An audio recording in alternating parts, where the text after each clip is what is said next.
the question. Um, this question, let me refresh my thing.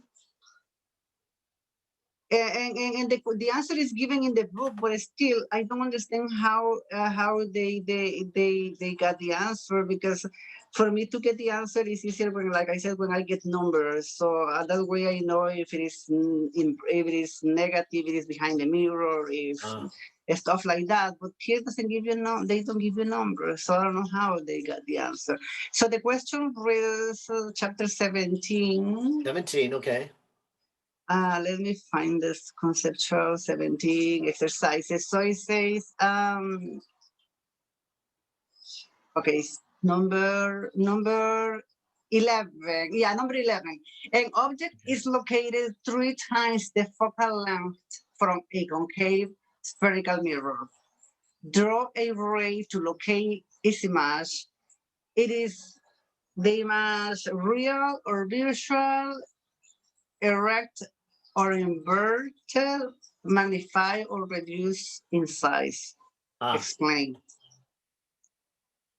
Okay. Maybe I better run through this one at the beginning. Starting with the drawing. Let me put here chapter 17, number 11, and I'll share my screen here.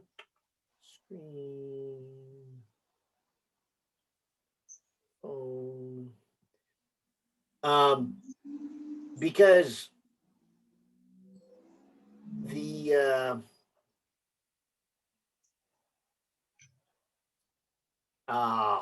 what am I trying to say here? I guess I'll just redraw it, but I'll also repeat kind of the thing that I tried to explain in the video lecture, and it's this. Watch. Okay, so number 11, right? So chapter 17, number 11. It says was 11 or 12? I think 11 is correct. Okay, yeah. So it says 3 times the focal length. All correct. Right, from a concave spherical mirror. All right, so I'm going to draw one that's tilted in, so the light's coming from left to right. That makes it concave. Yeah. You mentioned this in the email you sent, that the focal point, I'll just put it here, put a little F, is half the distance of the radius. Of the radius, right. So I'll put a little R there. So the radius would be 2 times the focal length. So if I do one more of those, this is where the object is. So I think part of your original question was you weren't real sure where the object was. And we don't have a number, but we do have the fact that it's 3 times, okay? Yes. So we have a what I'd call a proportional here. We don't have actual numbers, but we have a proportional. Okay. Now, I don't know if you caught this from the lecture, but the concave had 3 different interesting scenarios. If the object was out, and I'll do a different color, if it was out here, greater than the radius, we got one thing. If it was between the radius and the focal, we got another thing. Mm-hmm. And if it was closer to the mirror than the focal, we got yet a third thing. Okay? So the, and maybe I should just say the 3 things to kind of refresh you, but I'll also draw it. If it was greater than the radius, the image would be formed between the focal and the radius and upside down and smaller. Yes. If it was between the radius and the focal, it was created upside down and bigger beyond here. So it's kind of like these 2 would switch roles. So I kind of think of them as kind of the same thing in reverse. Okay. And now if it was in front of the focal, we learned that it would make an image over here. It would make it upright and bigger. So of those three options, this problem is this scenario here. It is the Okay. scenario where it's outside. So it's going to make this one right here. All right. And if I draw the rays, they would look like this. The one that goes what we call parallel hits the mirror, goes through the focal point and heads out. The one that goes through the focal point hits the mirror and now goes parallel. All right. Kind of the reverse. But see where they cross right there is where you get at. So that's the first part of this. Draw the diagram and locate its image. Now, if they just wanted us to do it by drawing, we could probably stop there and say, oh, that's probably about 1.5 focal lengths. Mm-hmm. Okay. However, to do a little more accuracy, we should look at some math. Now, I say that because in my video lectures, when I did this math, and I'm trying to see if I wrote it down. Convex mirror, concave, less. Okay, so I don't have this one written down. I might have to redo it. I did a couple of triangles. Uh-huh. However, in our discussion on email, you pointed out that 1 over the object distance plus 1 over the image distance is 1 over the focal. Correct. Yes. And that's the one that I'm going to ask you if I should go this direction. You seem to like that one. It does have some negatives with it, as I was telling you on the email. You know, what do you do if you get a negative image distance? It's going to be behind the mirror. Yeah, yeah. So if you're willing to kind of learn that or accept that, this is a good equation to do this problem. Okay. Although the way I suggested was to draw 2 sets of triangles, kind of this green one being the first, where this here is the height of the object. This here then is the height of the image. From here to here is the focal length. And that means this here would be the object distance minus focal length. So maybe I'll do both for you.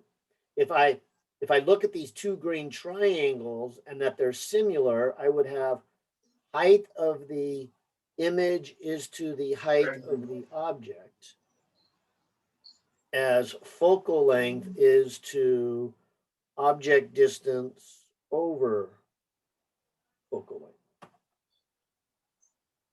length. Okay. And maybe in a different color, and this is probably the bad thing about doing it my way, is you need 2 equations, but you don't have any negatives to worry about. If I draw a set of blue triangles here, where I kind of realize this would be the height of the object, and this is the height of the image. And then this distance would be the focal, and this distance in there would be image distance minus focal. I could do something like this. Height of the image is to the height of the object. So height of the image is to the height of the object. Uh-huh. As this distance, which would be image distance minus focal is over focal. Okay. All right. Now I'm gonna hold off on your equation Yes, it's okay. because if I can anybody follow wanted to yours. see this video later on, this is how I would explain it to anybody else who didn't ask about this equation. Okay, but I would say do this step first. So this step, the height of the image to the height of the object, I would put in focal length. And I think this was part of your question. You don't have any numbers. Yes, correct. Yeah. But you do have this. You have that the object distance is 3 times the focal. All right. So if you go 3 times the focal minus the focal, you get 2 focals. They cancel off and you get 1/2. Wow. So that tells you that this ratio is 1/2. And in fact, I think that's one of the questions. One of the questions says, what's its magnification? That's this right here. So I would say magnification, because that's saying how big is the image compared to the object, is 1/2. Wow. And from my ray diagram, I would say it's upside down. Yes. Yes. So Yeah. let me put inverted. That was another part of this question. And so Yeah. that's 2 of them. Now, I'll switch colors so I match. But if you now take this blue equation, this right here is this 1/2. So I'm going to put 1/2. And I'm looking for the image distance. So minus focal over focal. And if I bring this over to here, I'll have 1/2 the focal. And then if I bring this to the other side, that would be 1 plus 1/2. So that would be 1.5 focals is the image distance. So that's another question. Where is the image? Now, just to help you along, I'm going to use your equation that, like I said in the email, I said, hey, you got that equation from somewhere else. I didn't give it to you.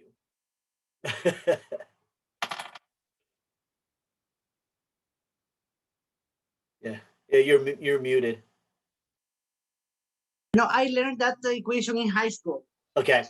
And it's very easy, actually. Don't worry about it. I just plug the numbers. It's very easy to plug the numbers compared to yours. So I already follow yours too before. Okay. So. Okay. So if you all right, so I won't do it for you. You say you got it, but if you were to put in the numbers in here, you would get exactly what I just got. Yes. Yes. And so, feel free to do it whichever way you find more comfortable. The only difference between yours and mine is that yours get the number exactly like the book asks. Like I get -20, you just get a straight 20. That's the only difference. Yeah. Yes. Yeah. So right. You're saying it right. The advantage of mine is you don't get the negative number. The disadvantage is you've got 2 equations. Yeah, but also I think that and somehow the advantage of my equation is that it gives you the position of the mirror, because if it is negative, it says it's behind the mirror. And if you just go with positive, you just really don't know it. I think so. What do you think? Oh, that's true. So you have to get that by drawing the picture. That's true. Yeah, well, that's the only one that I was needing help with. Yeah. And then follow me with the lab. I don't know how to answer any of these questions, to be honest. I just I do have an idea, but no, because like question number 2, I don't know exactly.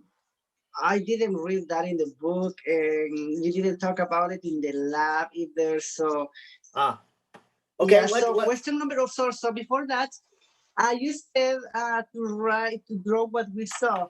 Well, in the sunlight, you didn't show any pictures, so I didn't see anything. Yeah. So the sunlight would be the same as the incandescent one. Sorry, what you said? Sorry. The sunlight would be the same as the incandescent bulb. I think it was cloudy the day I did it. Okay. So okay, so that will be good. So the same as the incandescent bulb, I have to draw the same one in the sunlight, correct? Yeah, I don't think, but you don't really have to draw it because I remember doing that one, and the day I did it, it was cloudy, so I couldn't do the sun. Okay. All right. So I did the drawing. So I don't know. This is what I saw. If it is messy, I'm sorry, but that's what I saw. Yeah, no, that good. That looks good. Yes. Then so I just need I need help in the to answer the question because, like I said, I really don't know how to answer any of those. I don't know why, but I try. All right, let's go through them. Okay. Go number one. Should I look them up or you want to read them to me? I can read them. What difference, if any, did you observe between sunlight and incandescent bulb spectra? According to your answer, there's no difference because you said that they look alike, so there's no difference. Right. Okay. Perfect. Okay, so now I got that one. The second one is the red filter is an example of a narrow filter. What does the term narrow means? Oh, so I mean, narrow, you didn't specify which context. I can define narrow, but I don't know if this is the same thing as this. yeah, no, here's what they mean by narrow is the incandescent bulb went from red to orange to yellow to green to blue to indigo and violet. Mm-hmm. But when you put up the filter, so I'll put like a little arrowhead down here, you blocked all of these. And you just got a narrow subset of all of them. That's what they mean by narrowing. You've taken the whole spectrum and you've narrowed it down. And so in your drawing, you probably just have red and orange. So I should answer what specifically, like I said, I just narrow to what I want, like in the cyanide and the one that we did, I think it was the yellow and cyanide filter. We just got green, so we practically filtered the rest of them. Correct? Right. Exactly. Okay, so that's what I should answer. Okay. Yeah. Okay. The next question is the combination of the cyan filter and yellow filter illustrated color mixing by subtraction. Explain what happened. Okay, so I'm going to put here on my paper the whole rainbow. Roy G. Biv. Okay. Okay, so these are all the colors that are coming from the light bulb. Correct. And then you put in let's see, I guess the first one was a cyan. Yes. Okay, so the cyan is, as you just said, a narrow filter. Mm-hmm. That means it blocks. And in the case of cyan, it blocks the red, the yellow, the red, the orange, and the yellow. So these are blocked. And it also blocks the indigo and the violet. So the only colors that come through are green and blue. Okay, which is that, and that's kind of the name we give for cyan, a blue-green. Okay. Now let's talk about the yellow filter. So I'm going to do this again. I'm going to take the whole spectrum, Roy G. Biv, and the yellow filter is again a narrow filter, and it lets yellow through, but it also lets a little bit of orange and green. So it blocks red, and it blocks blue, indigo, and violet. Yes. So if you only had a yellow filter, you would get yellow, orange, and green. So if you put the two together, let's just say we do the cyan filter first. After it goes through the cyan filter, you only have green and blue. Then as it goes through the yellow filter is going to block the blue. And so the only color that can go through both of them is green. Oh, I see. So when you stack the two together, it will look green. I see. Okay. No, it's very interesting, that one, though, that filter. I like it. Yeah. So you don't need a green filter. You can make a green filter by putting together a cyan filter and a yellow filter. Okay.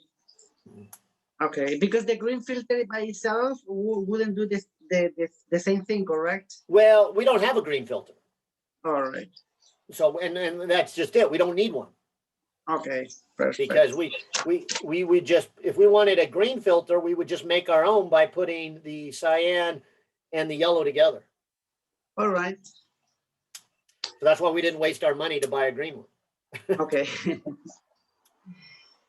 So that one should answer that question, correct? And then the next one is the line spectra occur with low pressure gases, and the continuous spectra occur with solids. Why is this? Yeah, this is not an easy answer.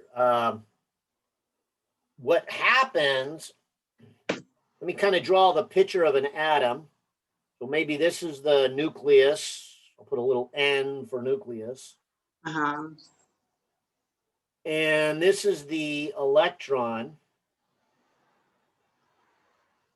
And if the atom is undisturbed, okay, so you don't bump that atom, it will release a single color. Why don't we just say yellow? Okay. Because one of the ones we did was sodium. So if I put Na for sodium, if this is by itself, it will release light at 589 nanometers. And that's all you would ever see. However, correct. If you put it next to another atom of sodium, so you had either like a high pressure gas or a solid that would bump into each other. And so in addition to the yellow, you would get stuff that is a combination of the two bumping. And so maybe you would get green. And if you put another one nearby, the three of them bumping might interfere and make red. And then if you put another one together, you might get blue. So when you have atoms close together, like in a solid, you end up getting all the colors. So in the incandescent bulb, that filament in the incandescent bulb is a solid. It's made out of tungsten metal. And that's why you get all the colors. You get a whole rainbow. Okay. But when you separate them into a gas, and the lower the pressure, the better, because if, with the lower pressure, the chances of them running into another atom are pretty small. Okay. You get very just distinct lines, like only yellow or only red or only green. I see. So okay. That's what they want you to say. The color is really connected to how much bumping it does. Okay, thank you. And the last question is, what caused the strong green lines in the fluorescent line spectrum? Oh, yeah. So, okay. So you got a lot of green in that fluorescent spectrum. And if you go back up one in your drawing, you'll see Mercury. Mercury has that same green.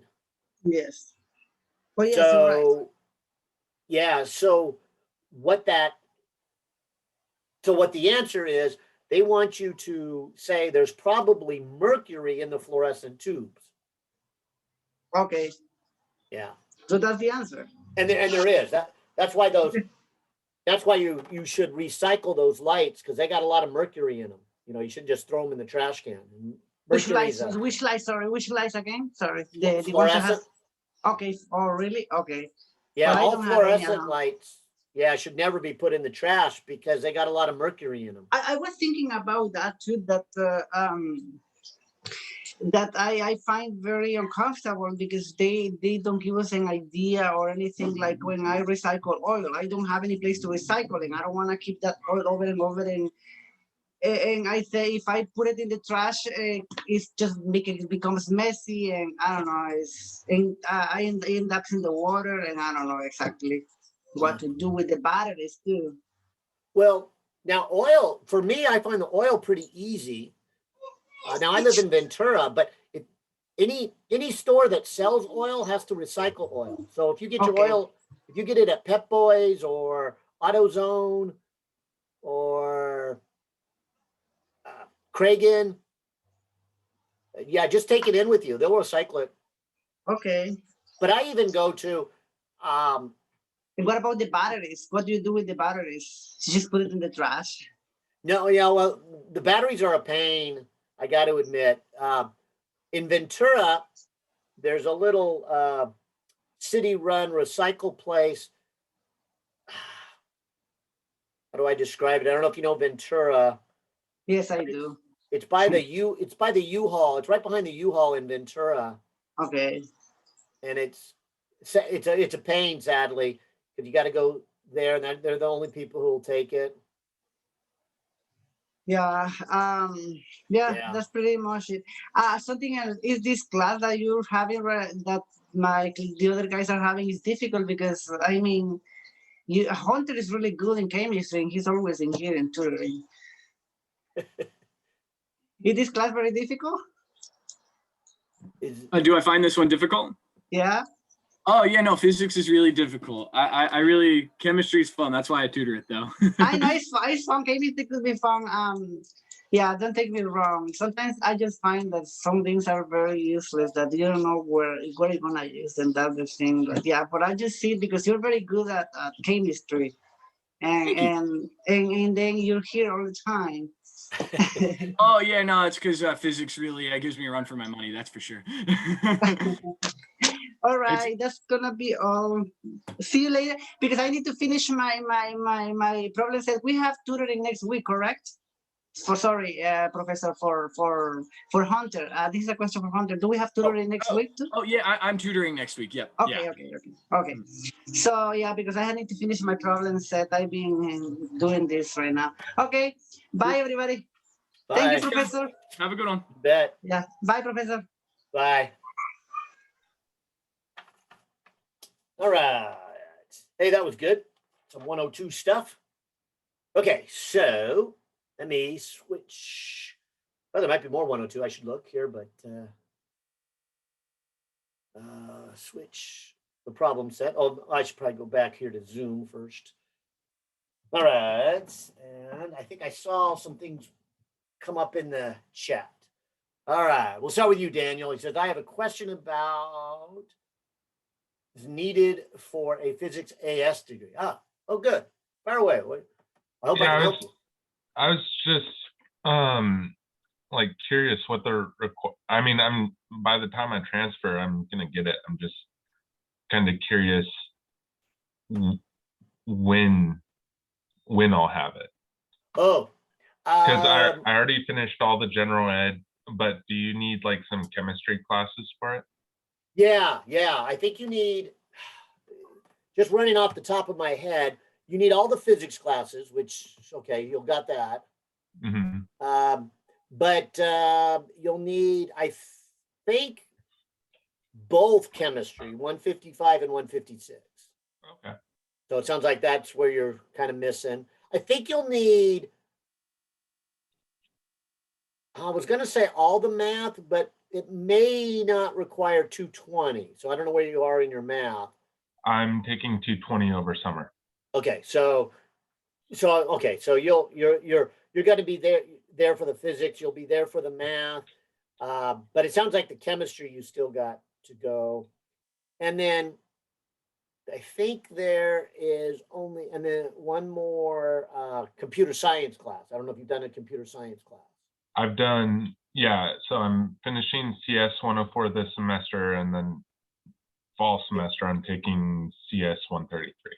And then Okay. I'm taking Chem 155 summer 1 and Chem 156 in spring 2022. In spring, okay. Yeah. So then that's when you would qualify, because I'm pretty sure both chems are required for the AS. Okay, cool. Yeah. Yeah, I'll good question. I should look that up in the catalog what the classes are off the top of my head. I just don't know. Yeah. Mhm. Ah, nice. Okay. All right. Oh, and then Dan, you got a homework one. All right. Could you go over chapter 40, number 6? All right. We certainly will. And actually, that is the first one from chapter 40 today. Last time we had it. Oh, there's another one right below it here. All right. So we'll do both of these from chapter 40. Let me mark down the time for the video here. So this is 1:07.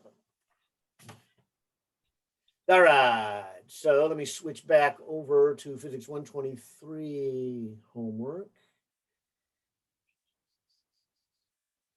Oh, and I'll make a comment. I wrote this down. Let me switch back over here because I promised. Who was it? Was I didn't write down his name. I believe it was Ryan. Ryan, are you in here, Ryan? That I would. Ryan and Ed wrote one down, and I noticed on the break that both of them we did in the last Zoom. So I told Ed, but I didn't tell Ryan that. Anyways, I'm gonna hold off. I'll do it a second time if he wants me to, but I wanted to check to see if he saw it. All right. Anyways, meanwhile, back to this problem here. Okay, number excuse me. So 40 number 6. It says, consider a black body surface that has an area of 20 centimeters squared and a temperature of 5,000 Kelvin. A, how much power does it radiate? Okay, so the total power it radiates, including all the different parts of the spectrum, is Stefan's law. And the total power is equal to these 4 factors. The E is the emissivity of it. The A is the area. And the temperature to the 4th power is, well, the temperature in Kelvin. But this is Stefan's law. And that one, I'm not sure the author, I'm going to flip over, does a real good job in 40 because, It's yeah, oh, here it is. 1154. Yeah. Yeah, and it's, okay, yeah, so it's on a page, yeah, 1154, as you said. Okay, good, so it's there. Oh, I'm missing the constant. That's what I'm missing. I felt like I was missing something. So we have Stefan's constant. Then how much does it emit? So emissivity of it, the area, and temperature to the 4th power. Okay, good. But we also saw that when we did thermodynamics. We said there were 3 ways to transfer heat: conduction, convection, and radiation. And so this is kind of a repeat. And I think that's why the author doesn't spend much time on it. That's what I'm saying. I don't know if he does a real good job. He just kind of throws it out there real quickly because we kind of saw it. But even when we kind of saw it, we also said the reverse. We said, let's not say too much about it because you're going to see it later on. Anyway, so he kind of does a little bit way back in the thermodynamics, and he does a little bit here. So anyways, I just wanted to point that out, that it's easy to overlook this. Of course, that's all we did back in thermal conductivity. We didn't do this. This chapter is where we go on with Planck's great discovery, and he has the power per wavelength. And so he plots the wavelength versus power and gets this spectrum for different temperatures. Maybe I'll do a cold temperature and a hot temperature. So I'll put hot and cold. And so that would be a little more detail oriented. So for A, we don't need that. We just need to say, all right, I have an object and I need to put in these values. And so I need to look up Stephan's constant here, 5.670 times 10 to the negative 8 in units of watts per square meter and Kelvin. Oh, it should be downstairs. Kelvin to the 4th power. Now, this extra factor is really kind of a efficiency of how well it emits, or for that matter, how well it absorbs. You might remember a lab, we called it Newton's Law of Cooling. In that lab, we actually took 3 hot objects. One was a black object, one was a silver object, and one was a white object. And we were trying to show, or actually we were just trying to measure, and then we eventually showed that the black one radiated better than the silver one. And that's because of this factor, the emissivity of it. All right. So in this problem, we need to read into it because I think they're implying that it's just a perfectly black, perfectly radiating object, because that's what's meant by a black object. A black object is called black.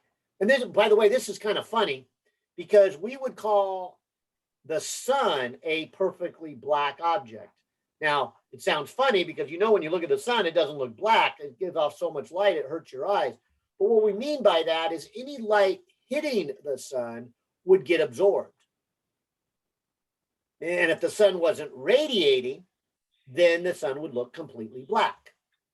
So it is a perfect absorber and a perfect radiator. It doesn't look black because everything that gets absorbed is, you know, then, well, in addition to absorbing everything, it's also at the same time radiating it. So it gives it this color. Anyways, this first part when it says consider a black body surface right there, that's where the 1 comes in. That's what I'm trying to say. A perfectly absorbing object is also a perfectly emitting object. And so its efficiency is 1. And that's could be tough to comprehend, but that's what they're trying to say there. Consider a black body surface. Okay. So then it says the area, and I guess we need to be a little careful because they put the area in square centimeters and our Stephan's constant out in front is in square meters. So I'm going to write this as 20, but then I'm going to write it as centa squared and meters squared. So this is really 20, and a centa is 10 to the minus 2. So if I square it, it's 10 to the minus 4. So 20 centimeters squared is 20 times 10 to the negative 4 meters squared. So that's the area. And it's a pretty warm object. This is about the surface temperature of the sun. So I have a feeling they're trying to set this problem. They're not calling it the sun, but the fact that it's a black body object, the fact that it's 5,000 Kelvin fits the exact profile of the sun. The only thing that doesn't fit it is the surface area. So actually, this might be better as a light bulb. This might be the filament of a light bulb because we can get those. Getting a filament to 5,000 is a little bit on the high side, though, but the area would be good. So anyways, I don't think we need to know what it is, but it's kind of like a small sun. It's got the temperature of the sun, perfectly black body radiation. Of course, now if you look at your units, the meters squared up here cancels with the meters squared. The Kelvin to the fourth would cancel here, and you're going to be left with what the problem is asking. What is the power radiated from this? All right. So taking these numbers and putting them into my calculator, 5.67 times 10 to the negative 8 times, well, 1, I'll skip over that, times this area, which is 20 times 10 to the negative 4 square meters, and then times 5,000 raised to a power of 4. And so this is 70,875 watts. So if this is a light bulb, that's a heck of a light bulb.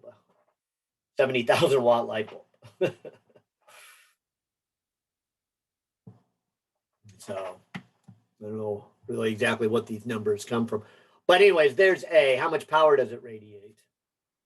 Now we get a little bit more into this chapter. Because like I said, this we kind of already saw back on in our thermodynamics. We just didn't do much with it because we weren't really quite ready till this chapter. We needed to get all the way through optics, and we needed to understand a little bit of quantum here. All right.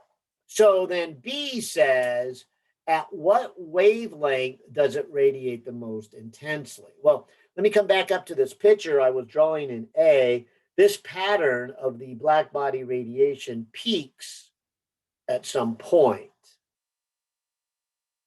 And it's called Wind's displacement law, that if you take the peak of this curve, so the wavelength that gives you the maximum intensity, and you multiply it by the temperature, that always remains the same. So like right here, this cool one, it peaked at a long wavelength. So we had a big wavelength, but low temperature. And then as we warmed it up, it followed a linear pattern until it got right there, which now that we are at a higher temperature, the peak radiation is at a smaller wavelength. And this was discovered by a guy named Wynne. So it's the next page over, which I guess is 1155. And so this number is 2.898 times 10 to the negative 3, and meters times Kelvin. So wavelength would be in meters and temperature on the Kelvin scale. In fact, Daniel, let me grab something. You'll like this.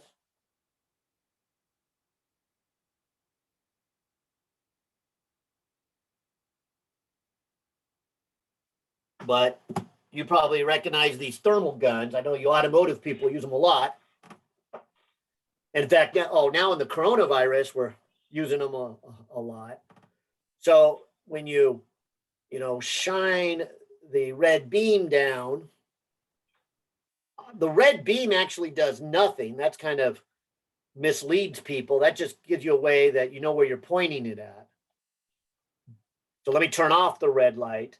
But there would be infrared coming from where my finger is, and that's where my opening is pointing to, and it actually uses this calculation. It actually then looks at the peak wavelength coming from it, and then figures out then what the temperature is. And so that's what gets displayed back here. So it looks like my paper right now is at 76.1, and it looks like I'm on the Fahrenheit scale. Not very scientist of me, but I was actually having problems with my catalytic converter, and or actually it was my son's car, and we couldn't tell if it was the front one or the back one that was having troubles, and I didn't want to pay the price to get the wrong one. Those things are expensive anyway, so we were Yeah. trying to figure out which one it was. And so anyways, we were looking at the temperatures coming in and the temperatures going out. So I thought you would appreciate that. All right. So Yeah, I've like I was always one because I mean like medical thermometer you can put in the mouth and it can regulate body temperature by that way, but those heat guns or temperature guns, yeah, you would just kind of shoot it and it would come out with a decently accurate thing, and that's really cool. I've never really thought about the math behind that. yeah. But I think another thing is because the little red light shoots out and it's called a gun, people think it has something to do with that red light, and that red light's not doing anything except helping you control where you're aiming it. You know, like, so if you're trying to figure out if cylinder 3 is hot or cylinder 2 is hot, you know, you want to know where you're pointing it. So that's all the red light is for. But the infrared is actually coming from the engine to the, you know, the sensor in here. Oh, is it? Oh, okay. Huh. So that's the real piece of this right here going in. The red light is just to make sure that you're pointing this at the right spot.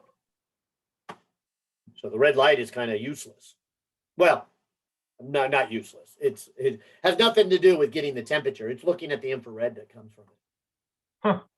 That's why you said the medical ones, the thermometer ones, that you like put under your tongue, they just use the collision of molecules to do thermal expansion. But have you ever seen the medical ones that they put it in your ear and they pull the little trigger and they get your temperature? It's really this.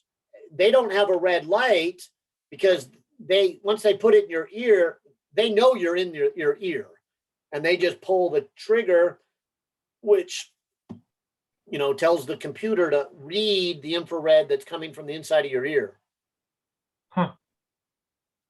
So like whatever my hand is. So my hand's at 92. So You got to get your hands warm. All right. So anyway, so this is basically how that machine is working. It knows that if it can measure the wavelength coming from that particular object, then it can also then calculate the temperature. Now, for this problem, we're doing that in reverse because we're asked for the wavelength given its temperature, I believe. Let me go back and read now. It says, at what wavelength does it radiate the most intensely? So to find that wavelength, we would take this wind's constant and we would divide it by the temperature of our object.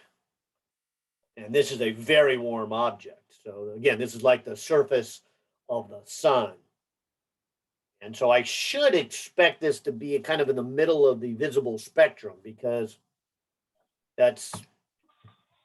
I know that this is the temperature of the sun, and I know the sun radiates the most right in the green-yellow range there. So let me take 2.898 times 10 to the negative 3 and divide it by 5,000. So this is 5.78 times 10 to the negative 7 meters, which I'm going to write as 578 nanometers. And if you go back to our couple of chapters, back to our optics, the middle of the spectrum, green, was 550 nanometers. The sodium yellow one is 589 Yeah, so this is more yellow, this is green, so it's kind of a yellow green. That's the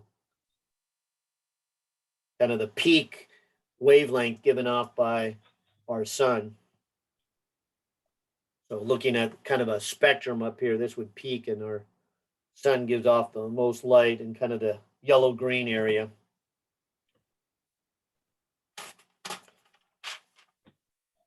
In fact, going back to the heat guns, you can then see something at a much lower temperature, like a human body, which would be somewhere around 310 or something. But you would get wavelengths that would be in the infrared. So that's why these are all, infrared detectors. Because their range, this one says it can go from about negative 50 Celsius to 380 Celsius. So they have to design a sensor for the infrared, not the visible. All right, so keep going here. C. What does C get into? This wavelength and at wavelengths of, wait. Oh, I skipped a line there. Okay, so let me go back to B. At what wavelength does it radiate the most intensely? Okay, good, got that. Then find the spectral power per wavelength at this wavelength and at wavelengths of, and then they give D, E, and a bunch of them. Okay, so just so that it's on the same page, I'm going to kind of draw the black body spectrum again.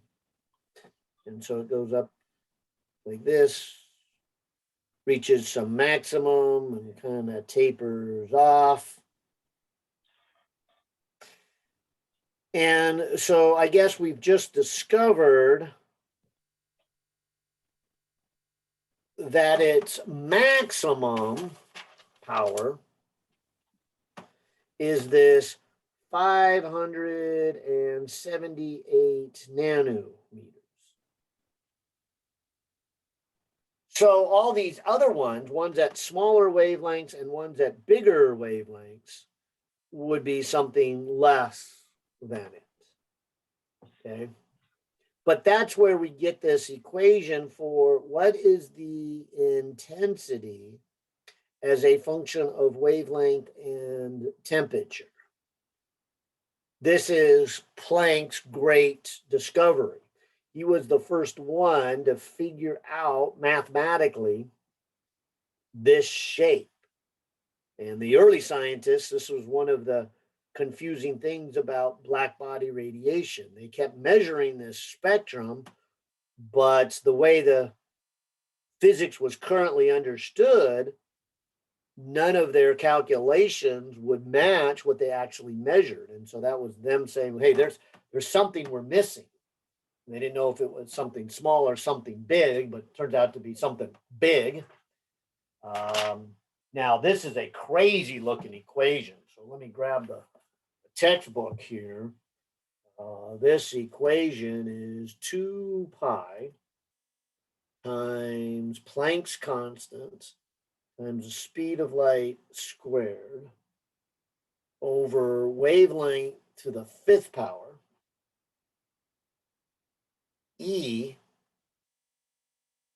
to the power of hc over lambda, Boltzmann's constant, temperature minus 1. Wow. Okay. So maybe the way to answer this is, since we asked to do it many different ways, is to say C, D, E, F, G, H and I. And so maybe I'll just say, okay, what wavelengths? So C says this wavelength that it's its maximum. So let me write it as 578. Oh, maybe I better do things in meters. So, okay, 5.78 times 10 to the negative 7. So that's what C is, because C says find the spectral power. So we want to plug it into this equation. Find this spectral power at this wavelength. Okay. So there's C. D says 1 nanometer. Okay. E says 5 nanometers. Boy, these are really small wavelengths. They would be over here. So this should probably be really small. I mean, 1 nanometer, that would be like in the gamma range. Yeah, there it says gamma rays. And then this would be, well, I'll call it is ultraviolet, but it's far ultraviolet. I mean, it's not near ultraviolet. It's not near the visible spectrum. It's far. It's way over there. Then now 400 nanometers, I'll write it as 4 times 10 to the minus 7. That's in the visible spectrum. It's kind of on the blue side. So it's going to be kind of high up here, but not as high as the middle one. This is the biggest one. Okay. So there's 400. Now, it looks like the green at 700 nanometers. Whoops, which I'll write as 7 times 10 to the minus 7. That's the other end of the spectrum. That's the red. So this is violet and this is red. So these are the two ends of the visible spectrum. Then H is 1 millimeter. So that's a, well, they say infrared, and I guess it is, but you've really kind of transitioned into microwaves. Oh yeah, they say infrared to microwaves. And then really far, 10 centimeters. So that would just be 0.1 meters. Wow. Now you're getting into radio waves. So we'll see how much power is given off by all of these. Okay. Now what's nice, I've got to do a lot of these calculations. That's why I kind of thought it might be nice just to make a chart here, because this number across the top, let me just figure that one out. This one across the top is going to be the same for every calculation I do. Okay, so let me just calculate that. So that'd be 2 times pi times h, 6.63 times 10 to the negative 34 times c, which is 3 times 10 to the 8th squared. All right, so that number here would be 3.75 times 10 to the negative 16. Now, to do the denominator, I'm going to need two things. I'm going to need wavelength to the 5th power, and I'm also going to need E to the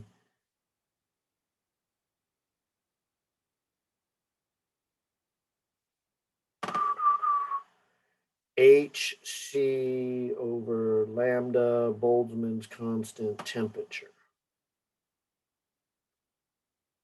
All right, so let me just try to do these all at one big shot here. So this 5.78 times 10 to the negative 7 raised to the 5th power,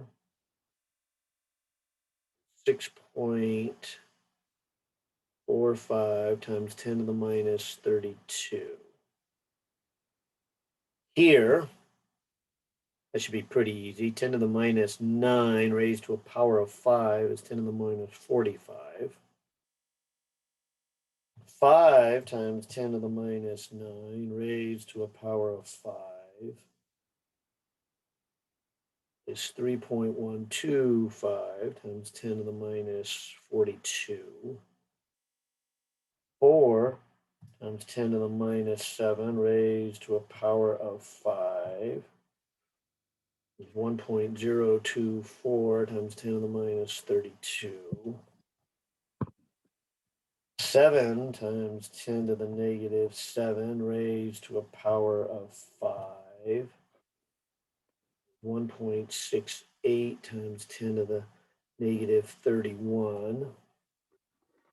Minus 3 raised to a power of 5 is 10 to the minus 15.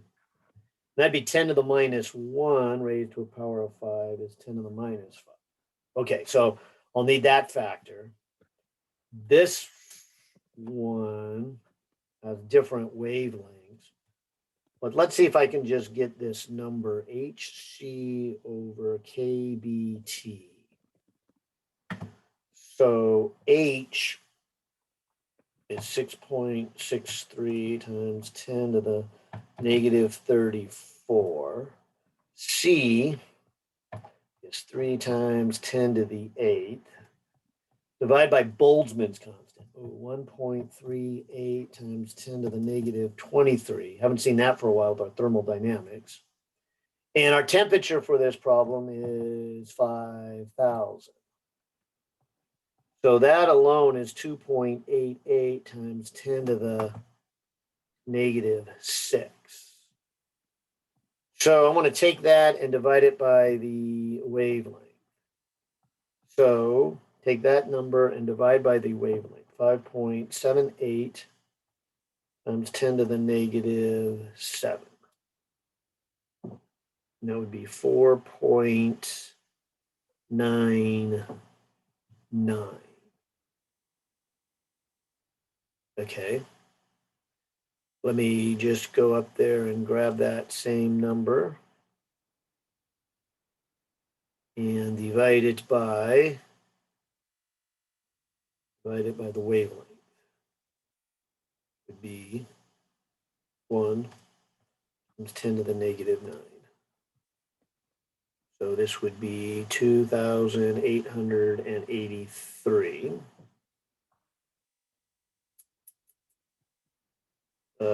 Maybe I could save, I'll go re-enter. And then right here, I'll just put a 5 times 10 to the minus 9.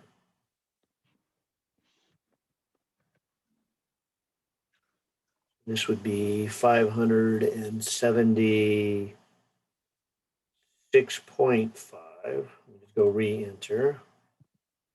This then would be 4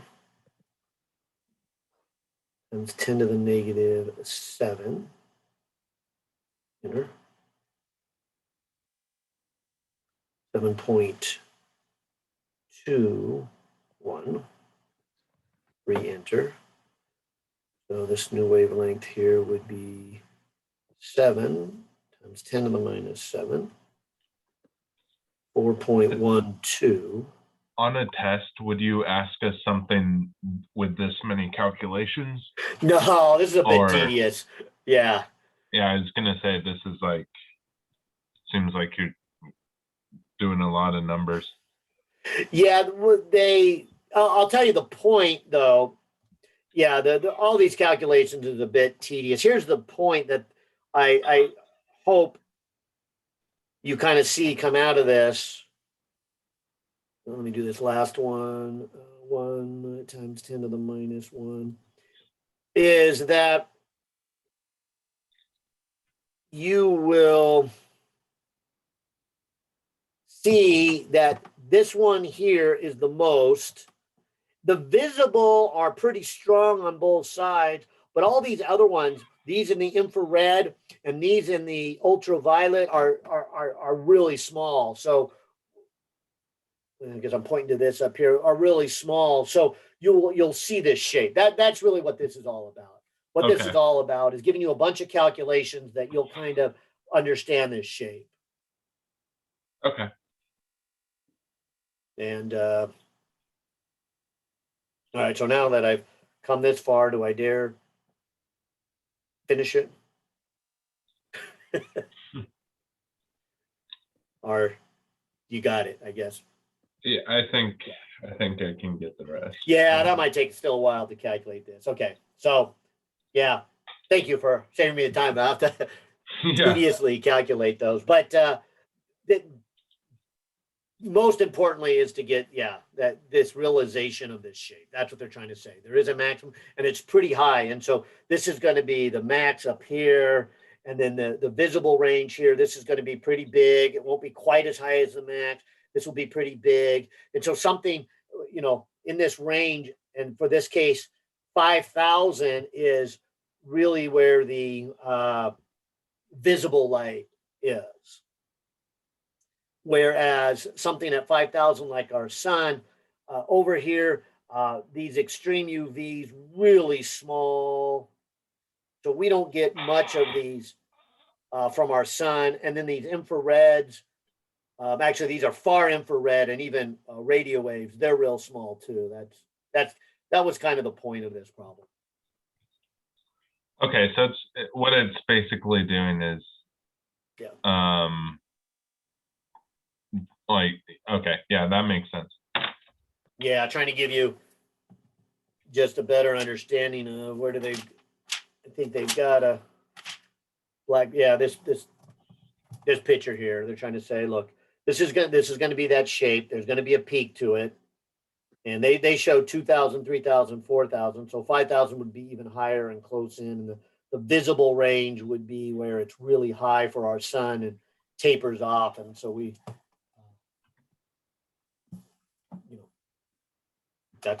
That's the way our sun is. Cooler objects may not give off as much total, but they also would be shifted to a different place. They would peak at a different amount.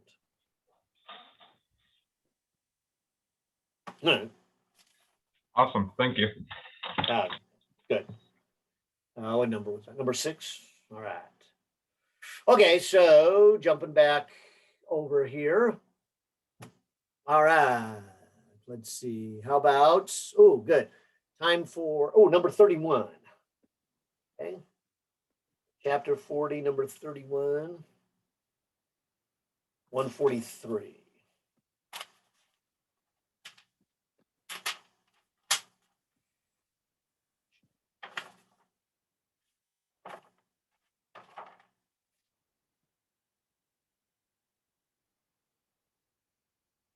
But yeah, I would never give you that much tedious stuff on a calculation during a time test.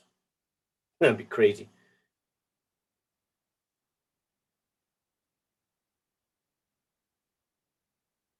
Unless we wanted to see students squirm. I'm joking. Okay.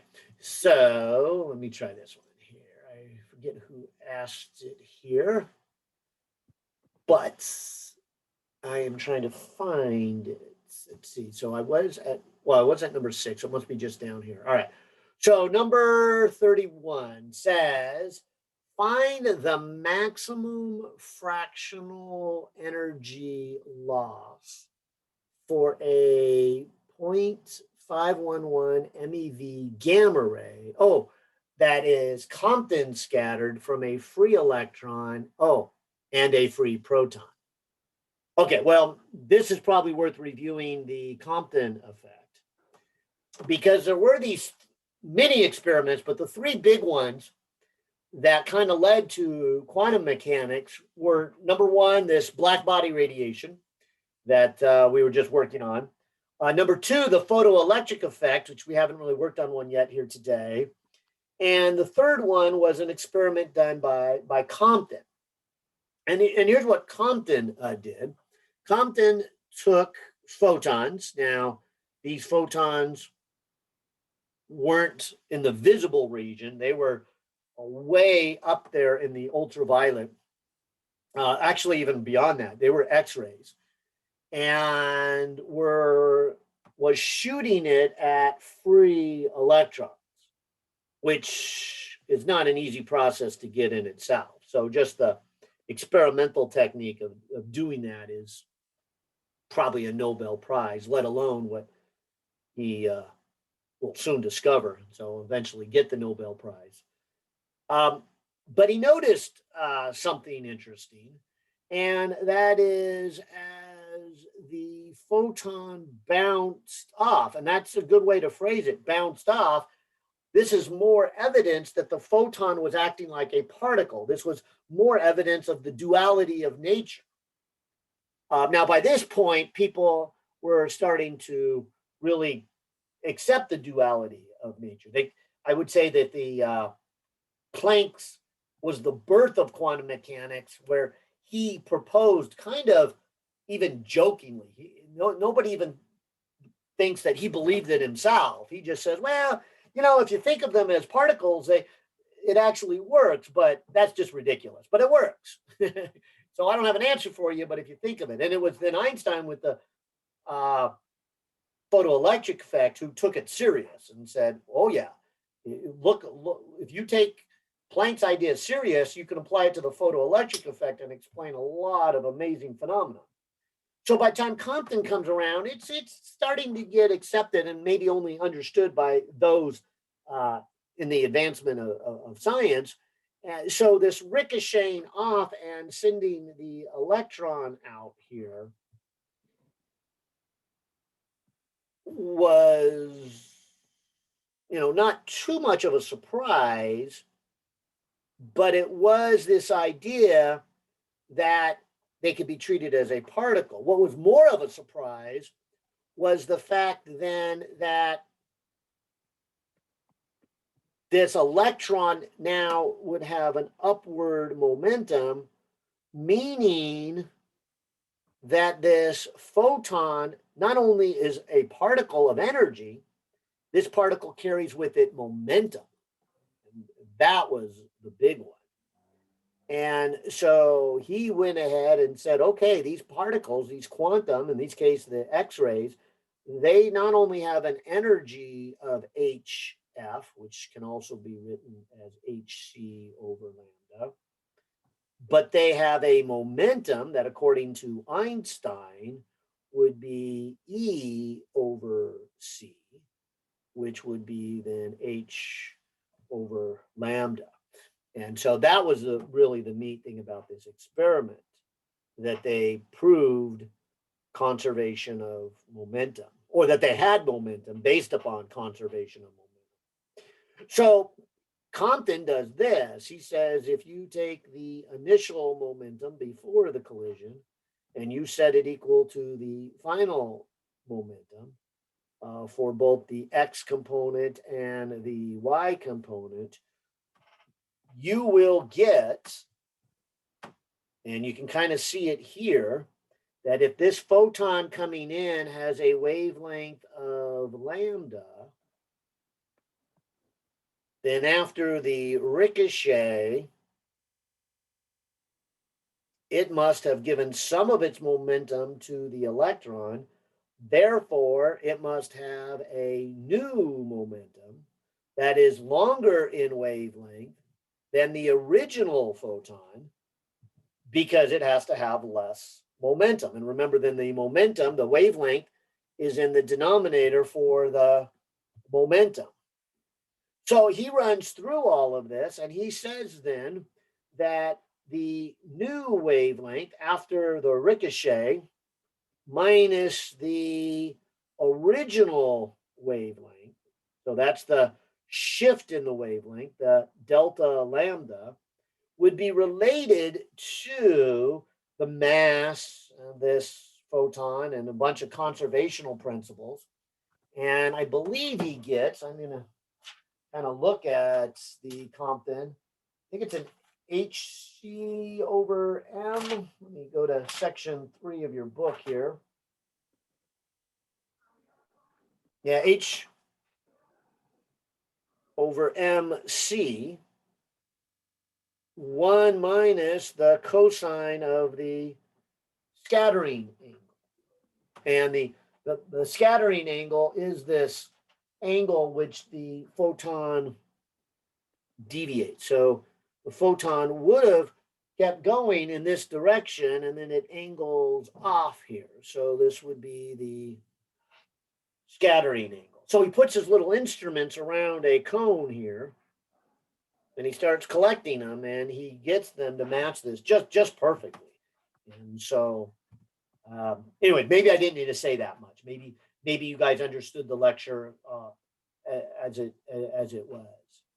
So I'm going to then start with his results and his famous experiment where he proves both in the conceptual experiment and in the data he gets that these photons carry with them momentum, and a momentum that is equal to h over lambda. So he, like I said, he shows not only do they have momentum, but they follow this equation, which would result in this equation, and that's what he measures. All right, so going to this problem then, it says find the maximum fractional energy change. Now let me stop right there. Since energy has to do back here with the wavelength, the maximum is the key here. The maximum would occur when the wavelength shifts the most. So which photons are we talking about? The ones that just barely sideswipe the electron and barely deflect? The ones that hit it pretty hard and deflect 90 degrees? Or the ones that hit it head on, bounce off, and go straight back? Which ones are going to change the most? And you can imagine then the ones that hit head on and bounce off, they're going to give the most momentum to this electron. Therefore, they're going to lose the most.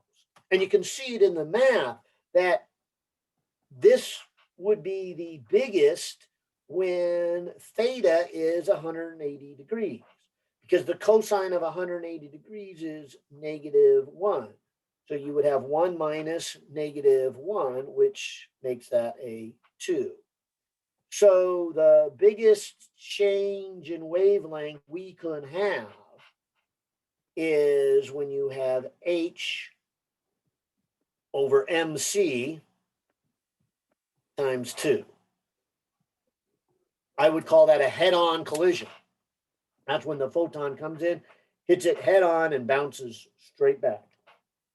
Angle 180 degrees. Anything less than 180 degrees has a number, something smaller than a 2. For example, a 90 degrees would be cosine of 90 degrees, which is 0. And so this would just be 1 minus 0, which is just a 1 here.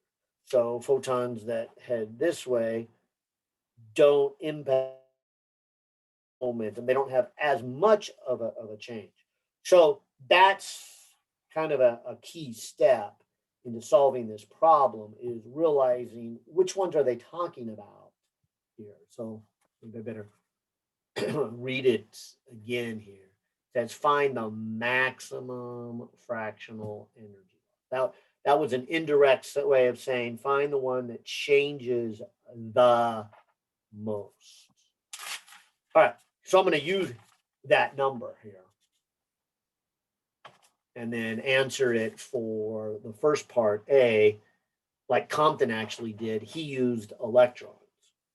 So the change in wavelength would be, and using this equation and using it for the mass of the electron, okay?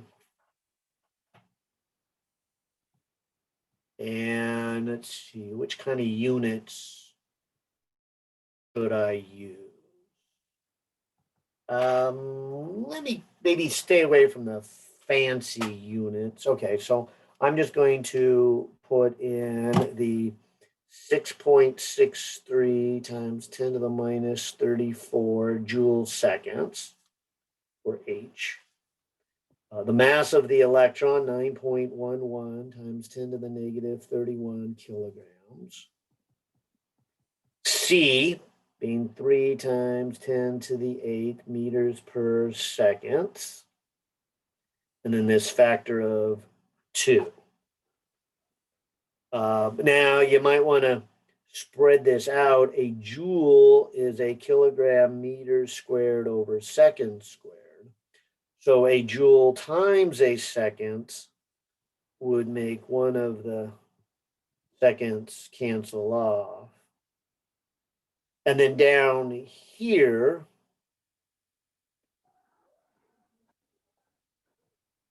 we would have a kilogram that would cancel with that kilogram. You would have that meter that would cancel with one of the meters. And that per second would cancel with that leftover seconds. And we would be left with meters, as we should be, because it's a change in a wavelength. It's a length here. So these X-rays would change in wavelength by, let's see, 6.63 times 10 to the negative 34 times 2 divided by 9.11 times 10 to the negative 31 divided by 3 times 10 to the 8th. Okay, so they would shift by 4.85 times 10 to the negative 12 meters. So for visible light, this would be really a small shift, because visible light, we're talking about numbers of 10 to the minus 7. You wouldn't even, 7 to 12. I mean, that's 100,000. So, only one part in 100,000 would visible light shift. But these are purposely at X-rays, because what is their wavelength? All right. So if you'll notice, it said, and I'm going to come back to this equation we had, that energy is hc over lambda, or put another way, lambda is hc over E. Okay. They gave us the energy of these. So let me put in my hc. This is the 6.63 times 10 to the negative 34 joules per second, okay, or joule time second. This is 3 times 10 to the 8th meters per second, okay. Here is the energy, and they gave the energy of it. Let's see, what was it? Find the maximum fractional energy loss. And now I'm kind of questioning if I shouldn't have done the fancy units, because now here we got the fancy units of mega electron volts. And so we have to say that there is 1.602 times 10 to the minus 19 joules in an electron volt. Yeah. And this would be a Compton wavelength. So maybe I should have stuck them to the fancy units. But I think it's easier to understand for the beginning student when you're kind of stay away from the fancy units for just a little bit. Equals, I'll give myself a little more room. You can kind of see here that the electron volts would cancel off, the joule would cancel off, the second would cancel off, and this is going to be your wavelength in meters. So this is the wavelength of the, and they're pretty small. Let's see what we get. 6.63 times 10 to the negative 34 times 3 times 10 to the 8th divided by 0.511 times 10 to the 6th. And divide that by 1.602 times 10 to the negative 19. So these are 2.43 times 10 to the minus 12 when they got started. Okay. So that's what they get started, and then they shift by this much. So that's a big shift compared to their size. Almost, in fact, double it. So the new wavelength, let me just write it as the new longer wavelength minus the initial wavelength, is this delta lambda. So the new wavelength would be the original wavelength plus how much it shifted by. All right, so the original is the 2.43 times 10 to the minus 12. I'm going to add to it the 4.85 times 12. And I'll just kind of do the prefactors here, 2.43, 4.85. And so the new wavelength is 7.28 times 10 to the minus 12 meters. All right, so let me kind of circle the original wavelength and the new wavelength. That's, this is the shift. I'll circle the shift also. Okay, now I can find the answer to the problem. Because the problem actually said find the, well, it said maximum. I already got maximum by getting the maximum shift in wavelength, but find the fractional loss of energy. Okay, so the loss. So let's see, maybe I'll call this F for fractional loss. So what they're saying here is, how much did you lose? Okay, so if you take your initial energy of your photon and you subtract your final amount,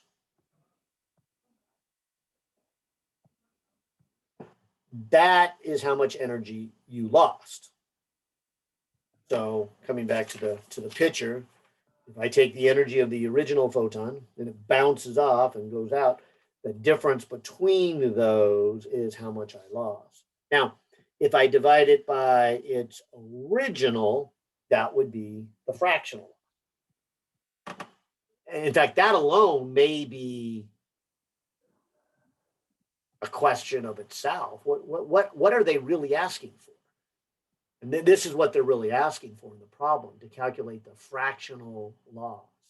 Find the maximum fractional energy loss. Now I'm going to write it a little easier. I'm going to write it as 1 minus final energy over initial energy. So I'm just going to put the denominator over each term.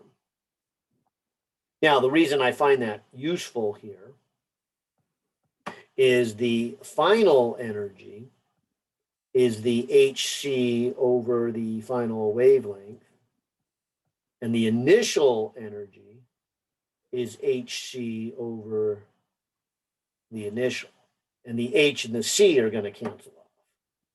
And so I will have 1 minus, and I'll flip this, the original wavelength divided by the new wavelength. So 1 minus, and if we come back to the second page, let's see, the original we said was here, 2.43 times 10 to the negative 12. The new wavelength, 7.28 times 10 to the minus 12. And the 10 to the minus 12 is on top and bottom. So finally, I can answer this and say it is 1 minus 2.43 over 7.28. And so it looks like 0.666. Probably if we didn't do any rounding, that would 2/3 would be my guess. So we lost 2/3 of the energy in the photon. I should be careful when I say lost. Of course, that meant it went to the electron. So the electron is moving out, and it must have that 2/3 of energy that was lost. So the original photon comes in, bounces off, only has 1/3 of its original energy. Maybe I should, before I get to B, which is kind of the same thing, but a different mass, because we're going to bounce off of protons now. But maybe I should look at the answer here to chapter 40, number 31. And, oh, good, they got the same number. Yay. Now, I will tell you, let's do it all again. However, we can use a lot of these same numbers, if you will. This time, though, we're going to be bouncing off a proton. Let me go back to how did they phrase it? They say Compton scattering off a free proton. So that would be even harder. I don't think Compton did free protons. That would take many years later before people could figure out that strategy. And it's not as interesting because the proton is roughly 2,000 times more massive. And so when you bounce off of it, it barely moves. It doesn't gain much energy or momentum. Therefore, the ricochet is much smaller. In fact, you can see it. Now we're going to be basically saying the same thing in part B, that the change in the wavelength is going to be h over mc, and it's still going to be a times 2. We're still going to say that the one that gives it the most energy is the one that ricochets off. But it's hitting something so much heavier that it barely pushes it. So it barely loses any energy. And the one coming back almost has the same energy. So I'm going to do the same calculation, but this time, instead right here of using the mass of the electron, I'm going to replace it with the mass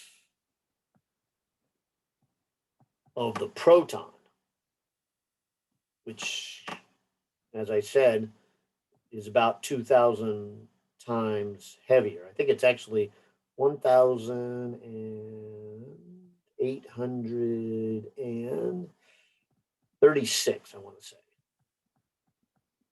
So we really could just take this number and divide it by 1,836, but I better not because I'm not real sure on that number. But let me just find the shifts in the wavelength. All right, so finding the shift in the wavelength, let me take the h, 6.63 times 10 to the negative 34. Let me multiply by 2. Let me divide by the mass. This time 1.67 times 10 to the negative 27. Let me also divide by the speed of light. And I get a shift of 2.65 times 10 to the negative 15. See, there's what I was saying. It's just the shift is 3 order of magnitude smaller and cut in half. See, that's about a 2,000. Cut that in half and then drop that by 3 zeros. All right, so there's very little shift. So the new wavelength would be the original plus the shift. Now, fortunately, we don't need to redo the original. The original, we know, is 2.43 times 10 to the negative 12. So if I add to it this shift of 2.65 times 10 to the negative 15, I get 2.43. Well, there's the 265. I didn't even carry enough decimal places for it to be significant.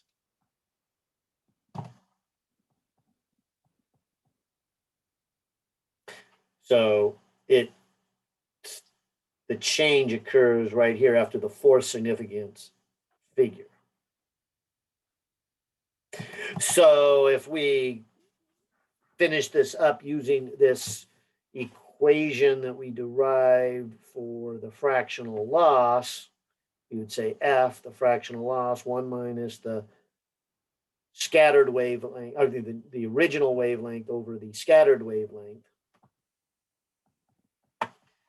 This would be 1 minus, so the original is 2.43 times 10 to the minus 12. And the scattered wavelength is this 2.43256. And we're looking at 0.0011.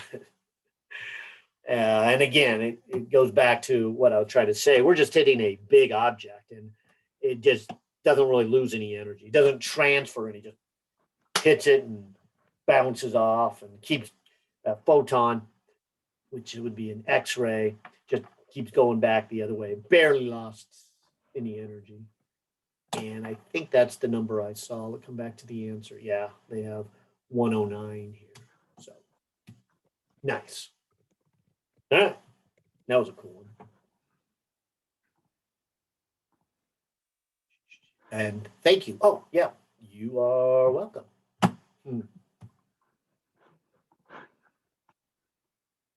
Oh, good. I don't see any more questions, and I think it's break time. So maybe that's good. We'll put those together here. Let's see. We started what, at 12:30? Yeah, 12:30. Gotta look at my schedule.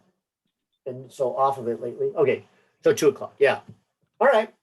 So we'll take a little break, and I know in the next section people come back out of the engineering and they come back here with a lot of questions. So that's good. And I wonder if Ed and Ryan had one that I had done earlier, and so I let Ed know, so he might not come back. And Ryan, I told him I'd come back and do his, but maybe he discovered it was on video. Yeah. Well, all right, guys, let's take a little bit of break, and I need some water, so I'll see you in 48 minutes. Yeah, thank you. Sure. Let's see, 3 o'clock.